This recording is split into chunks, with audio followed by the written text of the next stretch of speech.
Opinion Tamil பார்வையாளர் அனைவருக்கும் வணக்கம். நான் உங்கள் யாசேர். நீதிபதி சுவாமிநாதன் அவர்கள் திருப்பரங்குன்றம் குறித்த தன்னுடைய தீர்ப்பை சமூக வலைதளத்தில் எந்த மக்களும் விமர்சிக்க கூடாது அப்படின்னு சொல்லி நீதிமன்றத்தில் ஒரு ஆர்டர் போட்டு கொண்டிருக்கும் போதே பார்த்தீங்கன்னா உயர் நீதிமன்றத்தில் இருக்கக்கூடிய ஒட்டுமொத்த வழக்கறிஞர்களுமே கிட்டத்தட்ட 11 சங்கங்கள் ஒன்று கூடி பார்த்தீங்க அப்படின்னா நீதிபதி GR சுவாமிநாதனுக்கு எதிராக இன்றைக்கு போராட்டத்தை பண்ணியிருக்கிறாங்க. நீதிமன்ற வாயிலில் இருந்துக்கிட்டு GR சுவாமிநாதனை ராஜினாமா பண்ணு, இல்லைனா வேற கோர்ட்டுக்கு போ, இல்லைனா இவரை பதவி நீக்கம் பண்ணு அப்படின்னு சொல்லி கோரிக்கைகளை வைத்து அவருக்கு எதிராக முழக்கங்களை வீதியில் திரண்டு யார் பொதுமக்கள் இல்லை அந்த கோர்ட்டில் வாதாடக்கூடிய வழக்கறிஞர்களே வச்சிருக்கிறாங்க. இவங்க ஒரு பக்கம் போராட்டம் பண்ணியிருக்கும் போதே பார்த்தீங்கன்னா நாடாளுமன்றத்தில் இந்த GR சுவாமிநாதன் அவர்களுக்கு எதிராக இம்பீச்மெண்ட் மோஷனை கொண்டு வருவதற்கான வேலையில் இந்தியா கூட்டணி ஈடுபட்டுக்கிட்டு இருக்காங்க. இப்படி இம்பீச்மெண்ட் மோஷனை கொண்டு வரக்கூடிய சூழலுக்கு இந்த பிரச்சனை பெரிதாக இருக்கு அப்படின்னா வெறுமன திருப்பரங்குன்றம் மட்டுமல்ல, திண்டுக்கல்லிலுமே இவருடைய தீர்ப்புனால ஒரு மதக்கலவரம் அங்கு ஏற்படக்கூடிய சூழல் என்பது ஏற்பட்டிருக்கு. திருப்பரங்குன்றத்தை எப்படி முதல்வர் ஸ்டாலின் அவர்கள் காப்பாற்றினாரோ அதே மாதிரி திண்டுக்கல்லில் இருக்கக்கூடிய ஒரு கிராமத்தையுமே GR சுவாமிநாதன் அவர்கள் தீர்ப்பில் இருந்து காப்பாற்றிருக்கிறார் முதல்வர் ஸ்டாலின். அப்படி அந்த திண்டுக்கல் கிராமத்தில் என்ன நடந்துச்சு, இவருடைய தீர்ப்பு என்ன உள்ளிட்ட பல்வேறு விஷயங்களை இந்த வீடியோவில் விரிவாக பார்க்க போகிறோம். இந்த வீடியோவை முழுமையாக பாருங்கள். மறக்காமல் நம்மளுடைய ஒப்பீனியன் தமிழ் சேனலை சப்ஸ்கிரைப் பண்ணிக்கோங்க. திருப்பரங்குன்றம் விவகாரத்தில் மதக்கலவரத்தை தூண்டக்கூடிய வகையில் இவருடைய தீர்ப்பு இருக்குது அப்படின்னு சொல்லி நீதிபதி திரு GR சுவாமிநாதன் அவர்களுக்கு எதிராக 11 சங்கங்கள் வழக்கறிஞர்கள் சங்கத்தினர் அனைவரும் ஒன்று சேர்ந்து சென்னை உயர்நீதிமன்றத்திற்கு முன்னாடி இன்றைக்கு போராட்டத்தை பண்ணியிருக்கிறாங்க. அவசர கோலத்தில் ஒரு தீர்ப்பை கொடுக்குறார், அவசர கோலத்தில் நீதிமன்ற அவமதிப்பு வழக்கு எடுக்கிறார், அவசர கோலத்தில் CISF பாதுகாப்புக்கு அனுப்புகிறார். இப்படி அவசர கோலத்திலேயே இவர் கொடுப்பது அத்தனையுமே அரசியலமைப்பு சட்டத்திற்கு எதிராக இருக்கு. இது இன்று நேற்றல்ல, இவர் பதவியேற்ற காலத்திலிருந்து இந்த பிரச்சனை இருக்கு. எச்சி இலையில போய், அதாவது பார்ப்பனர்கள் சாப்பிட்டு வச்ச எச்சி இலையில பார்ப்பனர் அல்லாத மக்கள் உருளணும் அப்படின்னு சொல்லிட்டு ஒரு தீர்ப்பை கொடுக்குறாரு. அதே போல பார்த்துட்டீங்கன்னா இந்த வேத பார்ப்பனர்கள் மாநாடு அப்படின்ற மாநாட்டில் போயிட்டு வேதம் படிச்ச யாருமே பொய் பேச மாட்டாங்க அப்படின்னு சொல்லி அங்கே இவர் வாதாடி கோர்ட்டை ஏமாற்றி வாதாடி வெற்றி பெற்ற கதையெல்லாம் இவர் சொல்கிறாரு. பார்ப்பனர்கள் யாரும் நீதிமன்றத்தால் தண்டிக்கப்படக்கூடாது அப்படின்னு சொல்லி இவர் பேசுகிறாரு. வழக்கறிஞர் வாஞ்சிநாதன் விஷயத்தை நீங்கள் எடுத்துட்டாலுமே நீதிமன்றத்துக்குள்ளே வச்சுக்கிட்டே நீ ஒரு கோலை அப்படின்னு சொல்லி இவர் பேசுவதை பார்க்கப்படுச்சு. இப்போ ஒரு அவசர கால தீர்ப்பை கொடுக்குறாரு. தொடர்ச்சியாக தொடர்கதையாகவே இது இருந்துகிட்டு இருக்கு. இவர் இந்து மத பிரச்சாரத்தை பண்ணணும் அப்படின்னா நீதிபதியுடைய அந்த பதவியில் இருந்துகிட்டு பண்ணக்கூடாது. நீதிபதி பதவியை விட்டு ராஜினாமா பண்ணிட்டு நீங்க எந்த இந்து மத பிரச்சாரத்தை வேணாலும் பண்ணிக்கங்க, இல்லையா வேற கோர்ட்டுக்கு இவரை தூக்கி அடிக்கிறோம், அதாவது இவர் ராஜினாமா பண்ணலை அப்படின்னா உயர்நீதிமன்றத்துடைய கொலிஜியமோ உச்சநீதிமன்றத்துடைய கொலிஜியமோ ஒன்று கூடி பேசி இவரை வேற கோர்ட்டுக்கு மாற்றணும். அதுவும் இல்லையா எதுவுமே பண்ண மாட்டாங்களா, பார்லிமெண்ட்ல இந்த நீதிபதியை தகுதி நீக்கம் பண்ணணும் அப்படின்னு சொல்லி ஒரு இம்பீச்மெண்ட் மோஷனை கொண்டு வர வேண்டும் என்று ஒட்டுமொத்த 11 வழக்கறிஞர்கள் சங்கமே இன்னைக்கு சென்னை உயர்நீதிமன்ற வளாகத்தில் திரண்டு இவருக்கு எதிராக கோஷத்தை எழுப்பி போராடுவதை பார்க்க முடியுது. ஒன்னே அவர் ரிசைன் பண்ணணும், இல்லைன்னா அவரை உடனே இடமாற்றம் செய்யணும். அதுவும் நடைபெறவில்லை என்றால் இந்தியா முழுவதும் ஜனநாயகத்தில் நம்பிக்கை உள்ள, மதச்சார்மையில் நம்பிக்கை உள்ள அரசியல் கட்சிகள் அவரை உடனே பதவி நீக்கம் செய்ய இம்பீச்மெண்ட் மோஷன் லோக்சபாயில ராஜ்யசபாயில எடுத்து வர வேண்டும். இந்த கோரிக்கைகளை வேண்டியே இன்றைக்கு இந்த மிகப்பெரிய ஆர்ப்பாட்டம் நடைபெறுகிறது. ஒரு நீதிபதிக்கு எதிராகவே பொதுமக்களை தாண்டி வழக்கறிஞர்கள் இவர் கொடுத்த அந்த தீர்ப்பை எதிர்த்து போராடுறாங்க அப்படின்னா இவர் கொடுத்த அந்த தீர்ப்பு என்பது எப்படிப்பட்டது அப்படின்றதற்கு வேறு ஒன்றும் சாட்சி சொல்ல தேவையில்லை. சட்டம் தெரியாத பாமர மக்கள் எதிர்த்தால் கூட உனக்கு என்னப்பா சட்டம் தெரியும் அப்படின்னு சொல்லி உட்கார வச்சிடலாம். ஆனால் முழுக்க முழுக்க அரசியலமைப்பு சட்டத்தை உள்வாங்கி அதன்படி பயிற்சி செய்யக்கூடிய வழக்கறிஞர்களே அரசியலமைப்பு சட்டத்திற்கு எதிராக இவர் தீர்ப்பை கொடுக்கிறார், இந்து மத பிரச்சாரத்தை பண்ண நினைக்கிறார், இவர் ராஜினாமா பண்ணணும் அப்படின்னு சொல்றாங்க. அப்படின்னா இவர் கொடுத்த அந்த தீர்ப்பில் எவ்வளவு பெரிய ஓட்டை இருக்கு அப்படின்றதற்கு இந்த வழக்கறிஞர்களே சாட்சியாக இருக்காங்களா இல்லையா? இப்போ இந்த வழக்கறிஞர் போராடும் போதே பார்த்தீங்கன்னா நீதிபதி ஜிஆர் சுவாமிநாதன் அவர்களுக்கு எதிராக ஒரு இம்பீச்மெண்ட் மோசனை கொண்டு வரணும் அப்படின்னு சொல்லிட்டு திமுக உள்ளிட்ட இந்தியா கூட்டணி கட்சி தலைவர்கள் அத்தனை பேருமே ஒன்று கூடி பேசியிருக்கிறாங்க. இந்த கூட்டத்தொடரிலே இவருக்கு எதிராக இம்பீச்மெண்ட் மோசனை கொண்டு வரணுன்றாங்க. சில பேர் கேட்கலாம், இம்பீச்மெண்ட் மோசன் கொண்டு வரதுனால என்னங்க பிரயோஜனம், அவங்க அதை ஏற்றுக்கொள்ளணுமே, பாஜக தான் நாங்கள் இருக்கு அப்படின்னு சொல்லி. இம்பீச்மெண்ட் மோசன் கொண்டு வருவது, அவங்க ஏற்பதும் அல்லது வெற்றி பெறுவது என்பது இரண்டாம் கட்டம் தான். ஆனால் ஒரு நீதிபதிக்கு எதிராகவே இம்பீச்மெண்ட் மோசன் கொண்டு வருவது என்பது ஒரு களங்கம். அது இந்தியா முழுவதும் செய்தியாக மாறும். இப்படி நீதிபதிகளுக்கு எதிராக இம்பீச்மெண்ட் மோசன் கொண்டு வரும் போதெல்லாம் பல்வேறு நீதிபதிகள் தங்களுடைய கருத்துக்கள் பின்வாங்கி இருக்கிறாங்க. அதே போல ஜிஆர் சுவாமிநாதன் அவர்களும் பின்வாங்கலாம், அல்லது ஜிஆர் சுவாமிநாதன் அவர்களுக்கு இவ்வளவு தூரம் இடம் கொடுக்கக்கூடிய மற்ற நீதிபதிகள், தலைமை நீதிபதியிலிருந்து எல்லோருக்குமே இது ஒரு படிப்பணியாக இருக்கும் அப்படின்றது தான் இன்னைக்கு சமூக ஆர்வலர்கள் வைக்கக்கூடிய பார்வையாக இருக்கு. அப்ப இந்த இம்பீச்மெண்ட் மோசன் என்பது காலத்துடைய கட்டாயம், காலத்துடைய தேவை அப்படின்றது தான் இந்த வழக்கறிஞர்கள், சமூக ஆர்வலர்கள், அரசியல் கட்சி தலைவர்களை தாண்டி பொதுமக்களுடைய பார்வையாகவும் இருக்கு. சரி, இந்த அளவுக்கு ஒரு நீதிபதிக்கு எதிராக ஒட்டுமொத்த பொதுமக்களும், அரசும், வழக்கறிஞர்களும், சமூக ஆர்வலர்களும், அரசியல் கட்சி தலைவர்கள் எல்லோருமே ஒன்றிணைந்து அவரை நீக்கணும்னு சொல்றாங்க. அப்போ அப்படி என்ன அவர் தீர்ப்பு கொடுத்தார் அப்படின்னு சொல்லி நம்ம அந்த திருப்பரங்குன்ற தீர்ப்பை மட்டும்தானே பார்த்துக்கிட்டு இருந்தோம். ஆனால் அந்த திருப்பரங்குன்றத்தை தாண்டி அதே நாள்லேயே திண்டுக்கல்ல இருக்கக்கூடிய ஒரு கிராமத்திலையும் இதே போல ஒரு பிரச்சனையை கிளப்பி விட்டுருக்கு இவருடைய தீர்ப்பு. அதை தீர்ப்பை படித்து பார்த்தோம்னா நம்மளுக்கே பகீர்ன்னு இருக்கு. அது என்ன அப்படின்னா, திருப்பரங்குன்றத்தில் எப்படி நில அளவக்கல்ல, பிரிட்டிஷ்காரன் வச்சுட்டு போன நில அளவக்கல்ல தீபத்தூண், அதில் தான் தீபத்தை ஏற்றணும் அப்படின்னு சொல்லி ராம ரவிக்குமாருக்கு அனுமதி கொடுத்து CISF அனுப்பி வச்சாரோ, அதே மாதிரி பார்த்தீங்க அப்படின்னா திண்டுக்கல் மாவட்டத்தில் இருக்கக்கூடிய பெருமாள் கோவில்பட்டி ஒரு கிராமம், இந்த கிராமத்தில் மண்டு கருப்பணசுவாமி கோயிலில் கார்த்திகை தீபத்தை ஏற்றுங்க அப்படின்னு சொல்லி இதே போல எப்படி திருப்பரங்குன்ற வழக்க ராமரவிக்குமார் என்ற சங்கி அந்த வழக்கை போட்டாரோ, அதே போல மண்டு கருப்பணசாமி கோயிலில் நீங்க தீபத்தை ஏற்றணும் அப்படின்னு சொல்லிட்டு ஒரு சங்கி வழக்கு போடுறார். ரெண்டு வழக்கு எப்படி சரியாக ஒரே நீதிபதி கீழே போகுதுன்னு எனக்கு தெரியல. தலைமை நீதிபதி தான் அதை ஒதுக்குறாரு. எப்படி இப்படியான வழக்குகள் மட்டும், அதுவும் RSS பாஜகவினர் தொடரக்கூடிய வழக்குகள் மட்டும் இந்த நீதிபதி கீழே போகுது அப்படின்றது இதுவரைக்கும் மர்மமாகவே இருக்கு. அப்போ இந்த வழக்கை விசாரிக்கக்கூடிய நீதிபதி ஜிஆர் சுவாமிநாதன் என்ன பண்றாருன்னா, ரெண்டு தரப்பையுமே கேட்கல, அரசு தரப்பையும் கேட்கல, அந்த ஊரில் இருக்கக்கூடிய எதிர்த்தரப்பினரை கேட்கவே இல்லை. கேட்காமலேயே இந்த வழக்கை வேண்டுமென்றே திட்டமிட்டு இழுத்தெடுத்து பார்த்தீங்கன்னா 2ஆம் தேதி கார்த்திகை தீபத்தை ஏற்றணும்னு சொல்லி கோரிக்கை வைக்கிறாங்க, விழாவை ரெடி பண்ணுறாங்க. இவர் சரியாக 1ஆம் தேதி சாயந்தரம் தீர்ப்பு கொடுக்குறாரு. பிடிஆர் கூட தான் சொல்லுவார், ஏங்க நீங்கள் தீர்ப்பு கொடுக்குறீங்க, அதை சாயந்தரம் கொடுத்தீங்க அப்படின்னா திருப்பரங்குன்றம் மலை மேலே உச்சி வரைக்கும் பார்த்தீங்கன்னா கரண்ட் என்பது கிடையாது, எலக்ட்ரிக் வசதி இல்லாத போது 1000 பேர் மேலே ஏறி போனான்னா அவனுக்கு ஏதாவது உயிர் பிரச்சனை வந்துச்சுன்னா எப்படி இது ஆப்ரேஷனாகவே பண்ண முடியாது, இது நடைமுறைக்கு சாத்தியம் இல்லை அப்படின்னு சொல்லி பிடிஆர் அவர்கள் சொன்னார்ல. அதே போல் பார்த்தீங்கன்னா இந்த ஊர்லேயுமே சாயந்தரம் போல தீர்ப்பு கொடுக்குறாரு. ஒரே நாளே திருப்பரங்குன்றம் தீர்ப்பு வருது, திண்டுக்கல் தீர்ப்பு வருது. அப்போ எப்படி திருப்பரங்குன்றத்தில் 144 போட்டு அந்த பிரச்சனையை நிறைவேற்ற விடாமல் தடுத்தாங்களோ, அதே மாதிரி இங்கேயும் பார்த்தீங்கன்னா 144 போடுறாங்க. 144 போடுவதற்கு எதிராக கலெக்டரையும் கமிஷனரையும் மிக ஓப்பனாகவே மிரட்டலாக ஜிஆர் சுவாமிநாதன் அவர்கள் பேசியிருக்கிறார் என்ற தகவல் வருது. சரி, திருப்பரங்குன்ற இஷ்யூ நம்மளுக்கு தெரியும். அதென்ன மண்டு கருப்பணசாமி கோயில், அங்கே என்ன பிரச்சனை அப்படின்னு சொல்லி பார்த்தா நமக்கே அதிர்வலையாக இருக்குது. இன்னைக்கு ட்ரைப்ஸ் கரிகாலன் அவர்கள் அதில் போயிட்டு வீடியோ எடுத்து போட்டிருக்கிறாரு. அவங்க போனால் அப்படி ஒரு கோயிலே இல்லைங்க, மண்டு கருப்பணசுவாமி அப்படின்றதுக்கு கோயில் இல்லை, கருப்பணசுவாமி சிலையும் இல்லை, என்னடா இருக்குன்னு சொல்லி போய் பார்த்தா கோயில், அதாவது காளியம்மன் கோயில் ஒன்று இருக்குது. அந்த கோயிலுக்கு முன்னாடி அந்த கோயிலை கட்டும்போது மிச்சம் இருக்கக்கூடிய படிக்கல் இருக்கும் தெரியுமா, அந்த படிக்கல் எல்லாம் ஒரு இடத்துல போட்டு வச்சுருக்கிறாங்க. அந்த படிக்கலை காலம் காலமாக பஞ்சாயத்து திண்ணையாக பயன்படுத்திட்டு வந்திருக்கிறாங்க.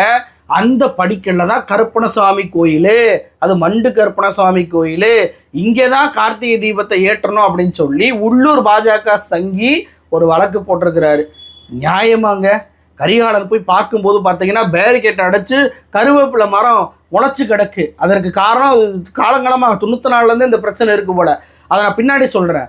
ஆனால் இங்கே பாருங்கள், திருப்பரங்குன்றத்தில் தீபத்தூணே இல்லை, தர்காக்கு பக்கத்தில் இருக்கக்கூடிய ஒரு நில அளவை கல்லை அதை தான் ஏற்றணுன்றாரு. இங்கே பாருங்க படிக்கல், அது வந்து ஒரு சாதாரண கல், அந்த கல்லில் அது கோயில், அதில் தான் தீபத்தை ஏற்றணும் அப்படின்னு சொல்லி நேரம் கூட கொடுக்காம அந்த தீர்ப்பை கொடுக்குறாரு. அப்போ இந்த ஊரை பொறுத்த வரைக்கும் எதற்காக இது பிரச்சனையாக மாறுது அப்படின்னா, இந்த ஊரில் அதாவது இருக்கக்கூடிய நபர்கள் அப்படின்னு பார்த்தீங்கன்னா கிறிஸ்தவர்கள் இருக்கிறாங்க. யார்? வன்னிய கிறிஸ்தவர்கள், வன்னியர்களாக இருந்து கிறிஸ்தவர்களாக மதம் மாறினவங்க. அதே போல் இந்து வன்னியர்கள், இந்துக்களாக இருக்கக்கூடியவங்க. கவுண்டர்கள் இருக்கிறாங்க.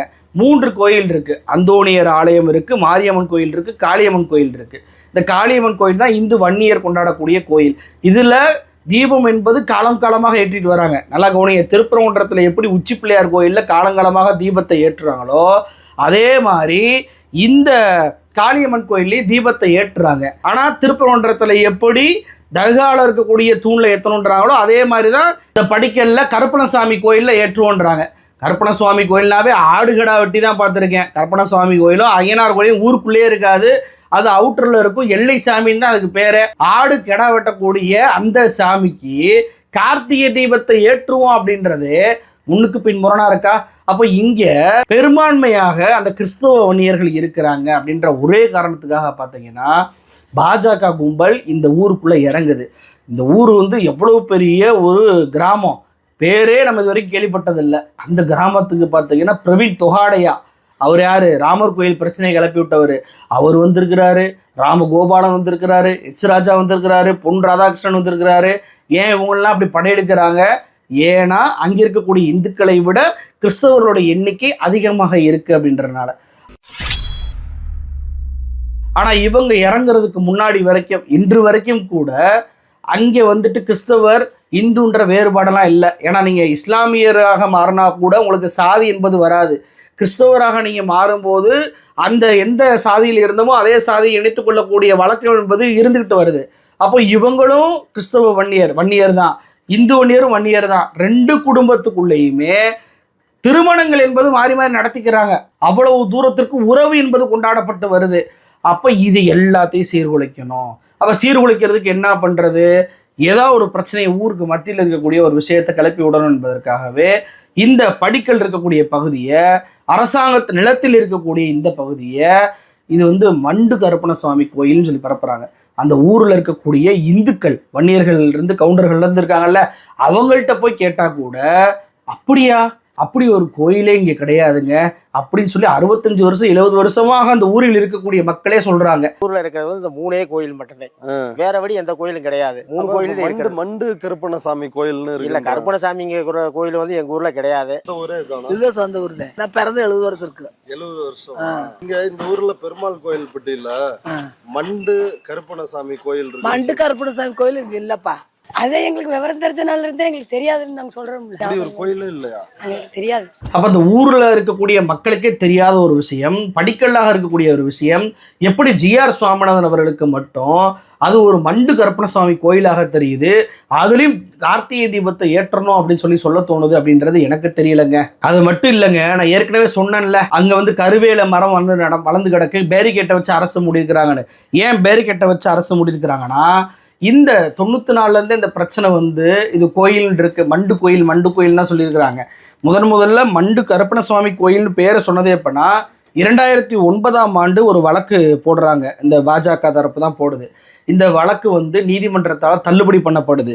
அதாவது அந்த நீதிபதி என்ன சொல்கிறாருன்னா, இந்த இடம் அரசாங்க இடம், அரசாங்கத்துடைய வருவாய்த்துறை இந்த இடத்த ஆக்குபை பண்ணிக்கிறணும், யாரையும் வந்து அணுக விட்டுறாதீங்க அப்படின்னு சொன்னதுனால தான் போலீஸ் வந்து பேரிகேட்டை போடுது. அந்த இடம் புழங்காமல் இருப்பதனால கருவேலை மரம் என்பது முளைச்சி போகுது. அப்போது இப்படி தங்களுடைய எண்ண ஓட்டங்களை நிறைவேற்ற முடியலை. அப்போ இது என்ன பண்ணலாம்? முதல்ல வன்னியர் அப்படின்னு சொல்லி இவங்க ஒற்றுமையாக இருக்கிறாங்க, பொண்ணு எடுக்கிறாங்க. கிறிஸ்தவர்கள் அப்படின்னு சொல்லி அவங்கள முத்திரை குத்தணும். அப்போ என்ன பண்ணலாம்? இவங்களுக்கு பொண்ணு கொடுத்து பொண்ணு எடுக்கிறவங்கள ஊரை விட்டு தள்ளி வைக்கலாம் அப்படின்ற ஒரு முறையை அங்கே இருக்கக்கூடிய பாஜகவினர், யாரை முக்கியமானா பால்ராஜ் அப்படின்ற எக்ஸ் ஆர்மி மேன், அவரை வச்சு தான் பண்ணுறாங்களாம். இந்த பால்ராஜ் என்பவர் என்ன பண்ணுறாரு, நீங்கள் கிறிஸ்தவர்கள் குடும்பத்தில் அவங்க இறப்பு வீட்டுக்கு போனாலும் சரி, இல்லை கல்யாண தொடர்பு வச்சுக்கிட்டாலும் சரி, உங்களை ஊரை விட்டு தள்ளி வச்சிருவோன்னு சொல்லிட்டு வயதான மூதாட்டிகள்லேருந்து பலரை ஊரை விட்டு தள்ளி வச்சிருக்கிறாங்க. இதுவே அரசாங்கத்திற்கு எதிரானது. இது குறித்து அரசாங்கம் உரிய விசாரணையை பண்ணி இப்படி உண்மையிலே ஊரை விட்டு ஒதுக்கி வச்சிருந்தாங்க அப்படின்னா கடும் நடவடிக்கையை இந்த பால்ராஜ் அவர்கள் மீது எடுக்கணும் அப்படின்ற கோரிக்கையை நான் பொதுமக்களின் சார்பாக வச்சுக்கிறேன். அப்போ இது மட்டுமல்ல, இந்த கோயிலை சுற்றி, காளியம்மன் கோயில் இருக்குல்ல, இந்த கோயிலை சுற்றி கற்கள், பெரிய பெரிய கற்களை வச்சுட்டு கிறிஸ்தவ வன்னியர்கள் இந்த பக்கம் வரவிடாதபடி, ஊரில் இருக்கக்கூடிய அந்த மைய கிரவுண்டை பயன்படுத்த முடியாதபடி தடுத்துருக்கிறாங்க. பல காலம் இப்படியே சுற்றி சுற்றி போக போக ஊர் மக்களே, என்னப்பா எவ்வளவு காலத்துக்கு தான் அப்படி சுற்றி சுற்றி போவீங்க, ஊர் மைய கிரவுண்டுக்கு நீங்களும் வரணும் அப்படின்னு சொல்லி அந்த கற்கள் எல்லாம் தூக்கி போட்டிருக்கிறாங்க. அப்போ எவ்வளவு பெரிய இடைஞ்சல்களை வரிசையாக இந்த பாஜகவினர் செஞ்சுருக்கிறாங்க பாருங்க. அப்படியான இடைஞ்சல்களை புதுசாக செய்யணும் அப்படின்றக்காண்டி தான் புதுசாக கற்பனசுவாமி கோயிலுக்கு கார்த்திகை தீபத்தை ஏற்றோன்னு வர்றாங்க. அதுவும் இவனை வருஷம் நடக்கக்கூடிய பிரச்சனையான்னு பார்த்தா அதுவும் இல்லைங்க. ஒரு மாசத்துக்கு முன்னாடி தான் அந்த பிரச்சனை கிளம்பி இருக்கான். எனக்கு ஒரு கேள்வி இதில் தான் எழுதுது. அதாவது இந்த 2014 2017 திருப்பரங்குன்ற வழக்கில் நீதிபதிகள் தீர்ப்பு கொடுத்துருக்குறாங்க. உச்சி பிள்ளையார் கோயில் தீப மண்டபத்தில் தான் தீபத்தை ஏற்றணும், பிரச்சனை பண்ணக்கூடாதுன்னு சொல்லி சங்கிகளை விரட்டி அடிச்சிருக்கிறாங்க. அந்த தீர்ப்பு கொடுத்த போது இது போன்ற பிரச்சனைகள் பண்ணலை. இது போன்ற பிரச்சனைகளை பண்ணி அங்கே ஒரு மதக்கலவரத்தை தூண்டணும்னு நினைக்கல. ஏன்னா அப்போ ஜெயலலிதா ஆட்சி 2014, 2017 ஓபிஎஸ் இபிஎஸ் ஆட்சி வந்துடுது. அப்போது அப்போலாம் பிரச்சனையே பண்ணாமல் அமைதியாக இருந்த சங்கிகள் சரியாக திமுக ஆட்சி வருது. திமுக ஆட்சின்னு 2021 இந்த பிரச்சனையை செய்யவே இல்லை. 2026 அடுத்த ஆண்டு தேர்தல் அப்படின்னு சொல்லி வரும்போது மட்டும் திருப்பரங்குன்றத்தில் இவங்களுக்கு சாதகமாக ஒரு தீர்ப்பு வருது. அதே போல் திண்டுக்கல்லையுமே இவங்களுக்கு சாதகமாக ஒரு தீர்ப்பு வருது. அதுவும் கடைசி நேரத்தில் தீபம் ஏற்றணும் அப்படின்ற பிரச்சனையை கிளப்பி திடீர்னு கோர்ட்டுக்கு போகிறாங்க. அங்கே காலம் தாழ்த்தி அப்படியே வருது. கேஸ் நகர்ந்து இரவு நேரத்தில், சாயந்தர நேரத்தில் தீர்ப்பு என்பது கொடுக்கப்படுது. மேல்முறையீடு பண்ணுவதற்கு கூட அவகாசம் என்பது கிடைக்காம ஆகுது. அப்போ அரசாங்கம் 144 போட்டு தடுக்கணும்னு நினைக்கிறாங்க. உடனே இந்துக்களுக்கு எதிரி, இந்துக்களை இவங்க அழிக்க நினைக்கிறாங்க அப்படின்ற கோஷத்தோடு பாஜகவினர் புறப்பட்டு வருவதை பார்க்க முடியுது. எப்படிப்பட்ட சூழ்ச்சி திட்டமாக இது இருக்கோ அப்படின்ற சந்தேகம் வருதா இல்லையா? அது எப்படி தேர்தலுக்கு மையப்படுத்தி மட்டும் போராட்டத்தை திடீர்னு உருவாக்குறீங்க திருப்பரங்குன்றத்தில்? அது எப்படி தேர்தல் வரும்போது மட்டும் திண்டுக்கல்ல திடீர்னு ஒரு போராட்டத்தை பண்ணுறீங்க? அது எப்படி இவ்வளவு காலம் தீர்ப்பு கொடுக்காம சரியாக தேர்தலுக்கு முந்தைய வருடம் மட்டும் தீர்ப்பு என்பது உங்களுக்கு சாதகமாக வருது? கேள்வி வருதா இல்லையா? பொதுமக்களுக்கு இந்த கேள்வி எழுதா இல்லையா? அப்போ இவருடைய நோக்கம் என்பது இஸ்லாமியரும் இந்துக்களும் ஒற்றுமையாக இருந்துடக்கூடாது, கிறிஸ்தவர்களும் இந்துக்களும் ஒற்றுமையாக இருந்து விடக்கூடாது. நீங்கள் பாருங்கள், திருவண்ணாமலையில் பிரச்சனை பண்ணுறாங்களா, தருமபுரியில் பிரச்சனை பண்ணுறாங்களா, பழனியில் பிரச்சனை பண்ணுறாங்களா? ஆனால் நீங்கள் பாருங்கள், திருப்பரங்குன்ற மலையில் முருகனும் இருக்கிறார், சிக்கந்தரும் இருக்கிறார். அது கண்ணை ஊர்த்துது பாஜகவுக்கு.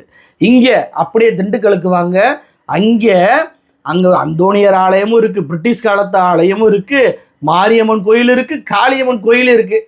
அப்போ எப்படி எங்கெல்லாம் இஸ்லாமியரும் இந்துக்களும் கிறிஸ்தவர்களும் இந்துக்களும் ஒற்றுமையாக இருக்கிறாங்களோ அங்கே மட்டும்தான் இவங்களுக்கு கண்ணை உறுத்தி பிரச்சனை வருது. நான் கேட்குறேன், மலையை பாதுகாக்க போகிறேன், சாமியை பாதுகாக்க போகிறேன்றாங்களே, அரிட்டாப்பட்டியில், மேலூரில் இருக்கக்கூடிய அரிட்டாப்பட்டியில் இதே போல் ஒரு மலையை டங்ஸ்டனுக்கு நீங்கள் ஏலம் விட்டீங்களா இல்லையா? உங்களுடைய அந்த வேதாந்த ஓனருக்கு கொடுத்தீங்களா இல்லையா? அங்கேயும் தாங்க சமணர் படுகை இருக்குது, அங்கேயும் தாங்க சமணர்களுடைய கோயில்களாக பல கோயில்கள் இருக்குது, அங்கேயும் தான் பல தெய்வங்களை அந்த ஊர் மக்கள் வணங்கி வர்றாங்க. அப்போல்லாம் உங்களுக்கு சாமியார் தெரியலையே, அப்போ மட்டும் டங்ஸ்டன் நாளைக்கு விட்டீங்களே, ஏன் விட்டீங்க? ஏன்னா அங்கே தர்கா இல்லை, அங்கே அந்தோணியார் ஆலயம் இல்லை. அப்போ உங்களுக்கு ஒரே இடத்துல 2 பேரும் ஒற்றுமையாக இருப்பது தான் பிடிக்கல அப்படின்றது தெரியுதா இல்லையா? அப்போ உங்களுடைய நோக்கம் தீபத்தூணும், உங்களுடைய நோக்கம் பலகக்கல்லோலாம் இல்லை. உங்களுடைய நோக்கம் என்பது அங்கே இருக்கக்கூடிய அந்தோணியர் ஆலயத்தை அகற்றணும், அங்கே இருக்கக்கூடிய சிக்கந்தர் தர்காவை நீக்கணும், உடைக்கணும். இது மட்டும்தான் உங்களுடைய நோக்கமாக இருக்கு அப்படின்றது அப்பட்டமாக தெரியுதா இல்லையா? அப்போ இதை அரசாங்கம் தடுக்கும் என்று தெரிந்தவுடன் தடுத்தா அதை வச்சு இந்துக்களுடைய விரோதி திமுக அப்படின்னு சொல்லி பிரச்சனையை கிளப்பி இந்துக்களை மடமாற்றம் பண்ணி வழக்கமான நடைமுறையை பண்ண விடமாட்டாங்க, தீபமே ஏற்ற விடமாட்டாங்க அப்படின்னு சொல்லி உள்ளூர் சங்கியிலிருந்து வெளியூர் சங்கியாக இருக்கக்கூடிய பவன் கல்யாண்லேருந்து எல்லோரையுமே நீங்கள் பேச வைப்பது எதற்காக? அவ திட்டமிட்ட நோக்கம் என்பது இதில் தெரியுதா இல்லையா, இருக்கா இல்லையா? கோயிலே இல்லாத இடத்துல படிக்கல், அதை போய் கோயிலுன்ற, நில அளவு கல்லை ஊண்டி வச்சிருக்க, அதை போய் தீபத்தூணுன்ற, என்ன லாஜிக் இது? இதே திண்டுக்கல் கிராமத்துல போய் பாருங்க, ஒரு வேப்ப மரங்க, அதை ஆசாரி நட்டு வச்சாராம். அந்த வேப்ப மரத்துக்கு கீழே தான் ஆசாரி வேலையை பண்ணுவாராம். அந்த வேப்ப மரத்தை இப்போ பார்த்தா வேம்பு மாரியம்மன் அப்படின்னு சொல்லி பேர் வச்சு இதே பாஜக கும்பல் அதை சாமியாக மாற்றி இருக்கு. அப்போ மக்களுக்கு இருக்கக்கூடிய நம்பிக்கையை பயன்படுத்தி கொண்டு அதன் மூலமாக பிற மதத்திற்கு எதிரானவர்களாக அதை மாற்றக்கூடிய சிந்தனையை மாற்றக்கூடிய செயல்களில் இந்த பாஜகவினர் ஈடுபடுவது வன்மையாக கண்டிக்கத்தக்கது. இந்த நபர்கள் கண்டிப்பாக புறக்கணிக்கப்பட வேண்டியவர்கள். அந்த வழக்கறிஞர்கள் போராடி சொல்றாங்க தெரியுமா, இந்த நீதிபதி ஆரம்பத்திலேருந்தே எப்படிதாங்கன்னு சொல்லிட்டு. நான் என்ன சொல்றேன், ஓபிசி எஸ்சி சாப்பிட்ட எச்சி இலையில பார்ப்பனர்கள் உருளுவாங்களா? அது எதுக்கு பார்ப்பனர் சாப்பிட்ட அந்த இலையில மட்டும் ஓபிசி எஸ்சி இந்துக்கள் உருளணும்? அது மட்டும் எப்படி ஐதீகமாகுது? அந்த ஐதீகம் அந்த பக்தி எல்லாமே எப்படிங்க பார்ப்பனரை மையப்படுத்தி பார்ப்பனர் செயலிருந்து இவங்க அதை படப்பிடிக்கணும்னு வருது? இவங்களும் இந்துக்கள் தானே. இவங்க ஒரு செயல் செய்கிறாங்க, ஒரு சாப்பாடு சாப்பிட்றாங்க, அந்த எச்சியில பார்ப்பான் ஒரு இந்து உருளணும், அது ஒரு பக்தி, அது ஒரு பக்தியுடைய செயல், அது ஒரு காலங்காலமாக நடைபெறக்கூடிய ஒரு நடைமுறை அப்படின்ற அந்த நடைமுறையெல்லாம் ஏன் இருக்கவே மாட்டேது? ஏன் இப்படி பார்ப்பானர்கள் செய்யக்கூடிய விஷயத்தை மட்டும் மற்றவங்க செய்கிறதாக இருக்கு? அப்போ திட்டமிட்டு இது ஒரு சாதிய கும்பல்களால் உருவாக்கக்கூடிய விஷயங்கள் அப்படின்றது மிக தெளிவாக தெரியுது. அப்போ அது தடைபடும் போது, அந்த மக்களுடைய சுயமரியாதை காக்கப்படும் போது, அது எப்படி இவனுக்கு சுயமரியாதை கிடைக்கலாம் என்ற அந்த உணர்வு தானே இது போன்ற தீர்ப்புகளை கொடுக்க வைக்கிது. ஒட்டுமொத்த நாடுமே அம்பலப்பட்டு போய் நின்றுச்சு இந்த தீர்ப்பு கொடுத்தோடனே. உச்ச நீதிமன்றமே இதை தடுத்து நிறுத்தினதை இவர் போய் மாத்துறாரு, கேட்டா பக்தின்றாரு. இதுதான் உயர் நீதிமன்ற அந்த வழக்கறிஞர்கள் வைக்கக்கூடிய குற்றச்சாட்டு. அப்போ இன்னைக்கு திருப்பரங்குன்றத்திலேயே வந்துட்டு தீபத்தூண் அப்படின்னு சொல்லிட்டு அது நில அளவைக்கல் என்பது தெரிந்தும் கூட தீபத்தூண் அப்படின்னு சொல்லி ஒரு தீர்ப்பை கொடுக்குறாரு. திண்டுக்கலுக்கு போனீங்கன்னா அங்கே படிக்கல், அதில் வந்து கோயில் கட்டினதில் வேஸ்ட்டாக போன கல்லை போட்டு தின்ன மாதிரி போட்டிருக்கு. அதில் ஆடுபுலி ஆட்டம் ஆடுன அந்த படங்கள் எல்லாம் இருக்குது. யாராவது கோயில் சாமின்றது அதில் ஆடுபுலி ஆட்டத்தோட அந்த படத்தை வரைவாங்களா? இல்லை அதில் புதர் முண்டை விடுவாங்களா? இல்லை அந்த ஊரில் இருக்கக்கூடிய கிழவன் கிழவி எல்லாமே அதில் சாமி இருந்துச்சுங்க, அது வந்து கோயில் தாங்க அப்படின்னு சொல்லியிருப்பாங்கல்ல? எதுவுமே இல்லையே. எப்படி திட்டமிட்டு ஒரு கோயில் சம்பந்தமான விஷயம் என்பது தேர்தலுக்கு முன்னாடி எழுது. கேரளாவில் ஐயப்பன் சாமி, தமிழ்நாட்டில் முருகன், ஆந்திராவில் திருப்பதி ஏழுமலையான், ஒடிசாவில் பூரி ஜெகநாதர், மேற்கு வங்கம் போனால் அங்கே வந்துட்டு காளி, மகாராஷ்டிரா போனால் விநாயகர். இப்படி ஒவ்வொரு மாநிலத்திலையும் ஒவ்வொரு இருக்கக்கூடிய கடவுள்கள், பெரும்பான்மை மக்கள் வணங்கக்கூடிய கடவுள்களை கையில் எடுத்துக்கொண்டு இவங்க பண்ணக்கூடிய இந்த பிரச்சனை என்பது காலம் காலமாக நடந்து வருகிறது. அதை தமிழ்நாட்டில் ஒருபோதும் அனுமதிக்க முடியாது. அது பாஜக RSS என்ற அமைப்பின் மூலமாக வந்தாலும் சரி, நீதிமன்றத்தின் வழியாக வந்தாலும் சரி, அதை தடுத்து நிறுத்தப்பட வேண்டும். முதலமைச்சர் மு க ஸ்டாலின் அவர்களுடைய இந்த நடவடிக்கை, அவர் சொல்றாருல, மதுரையில் அங்காளி பங்காளிகளாக பழகக்கூடியவங்க நீங்கள் வந்துட்டு வளர்ச்சி திட்டங்களை கொண்டு வந்தால் வாங்க வாங்கன்னு கூடுவாங்க, அதுவே மதக்கலவரம் பண்ண வாங்கன்னு கூப்பிட்டா புடவையில் அடித்து விரட்டுவாங்கன்னு சொல்லுவாங்களே, அது 100க்கு 100 உண்மை. இதுவே நீங்கள் வேற ஊரில் நடந்தால் கூட ஒரு பதற்றங்கள் வந்திருக்கலாம். ஆனால் மதுரையில் பாருங்கள், தொடர்ச்சியாக அந்த திருப்பரங்குன்றம் மலையை குறி வைக்கிறாங்க. ஆடு கோழி பலியிடுவதை தடுக்கிறாங்க, அது நீதிமன்றத்தின் மூலமாக தான் செய்கிறாங்க. இப்போ சிக்கந்தர் தர்காவில் இருக்கக்கூடிய அந்த பகுதியில் தான் தீபம் ஏற்றுவேன்றாங்க, அது நீதிமன்றத்தின் மூலமாக செய்கிறாங்க. இப்படி கலவரத்தை தூண்டி பிரிவினையை தூண்ட நினைத்தாலும் கூட அந்த மக்கள் அவ்வளோ ஒற்றுமையாக இருக்கிறாங்க பாருங்க. அந்த ஒற்றுமை தான் இந்த சித்தாந்தத்தை விரட்டுவதற்கான ஆயுதம். இந்த ஒற்றுமை உணர்வை நாம் அனைவரும் வளர்த்து கொள்ளணும். அதை திண்டுக்கல்ல இருக்கக்கூடிய பெருமாள் கோயில்பட்டி கிராமத்தை சேர்ந்த மக்களுக்கு நான் சொல்வது ஒன்று தான், நீங்கள் அவங்க கிறிஸ்தவர்களாக மாறினாலும் வன்னியர் தான், நீங்கள் இந்துவாக இருந்தாலும் வன்னியர் தான், உங்களுடைய இனம் என்பது ஒன்று தான். அப்படின்றப்போ உங்களுடைய இனத்துக்குள்ள குஜராத்திக்காரன் உள்ள வந்துட்டு பிரச்சனை பண்ணி மதக்கலவரம் பண்ணணும்னு நினைக்கிறானா, அதை தடுத்து நிறுத்த வேண்டிய கடமை உங்களுக்கு தான் இருக்கு. இது அந்த ஊருக்கு மட்டுமல்ல, எல்லா ஊருக்கும் அதுதான். வட இந்தியர்களுடைய அடிமையாக இருக்கக்கூடிய இந்த பாஜக RSS கும்பல் உங்கள் ஊருக்குள்ளே வந்துட்டு மத ரீதியான பிரச்சனையோ அல்லது உங்களுடைய ஃபோனுக்கு வரக்கூடிய மத ரீதியான வாட்ஸ்அப்போ பார்த்தீங்க அப்படின்னா அவாய்ட் பண்ணுங்க. அதுக்கு ஆட்பட்டு விடாதீங்க. ஆட்பட்டீங்க அப்படின்னா உங்களுக்கு தான் அது பாதிப்பு. இன்னைக்கு பாபர் மசூதியை கரசேவை பண்ணி இடிக்கிறதுக்கு ஏறின முதல் ஆள் அங்கேருந்து கீழே விழுந்து அவருடைய கைகால் போச்சு, காலு போச்சு. இன்னைக்கு 20 வருஷத்துக்கு மேலே ஆச்சு. ஒருத்தர் கூட போய் பார்க்கல, 1 ரூபா போய் கொடுக்கல. ஒரு முஸ்லீம் தான் அவரை பாதுகாத்துட்டு இருக்கிறார். அவருடைய மனைவி தான் இன்னைக்கு கூலி வேலைக்கு போயிட்டு இருக்கிறாரு. அவருக்கு 5 பிள்ளைங்க இருந்தும் அவரால் எந்த வேலையும் செய்ய முடியாத நிலைமை இருக்கு. இந்துக்களே வாங்க, இந்துக்களே வாங்கன்னு கூப்பிடுவாங்க. எல்லாத்தையும் முடிச்சுட்டு நீ யாரோ நீ யாரோ பார்ப்பான் எச்சியிலையை சாப்பிட்டு போடுவான், அதில் போய் உருளு அப்படின்றதான் இவங்களுடைய நிலைப்பாடு. இந்த நிலைப்பாடை புரிந்து கொண்டு கல்வி என்னும் ஆயுதத்தை பிடித்து கொண்டு பகுத்தறிவு என்னும் அறிவாயுதத்தை ஏந்தி இந்த தமிழ்நாட்டை தமிழ்நாடாக அனைவரும் பாதுகாப்போம் அப்படின்றதான் என்னுடைய வேண்டுகோள். நன்றி.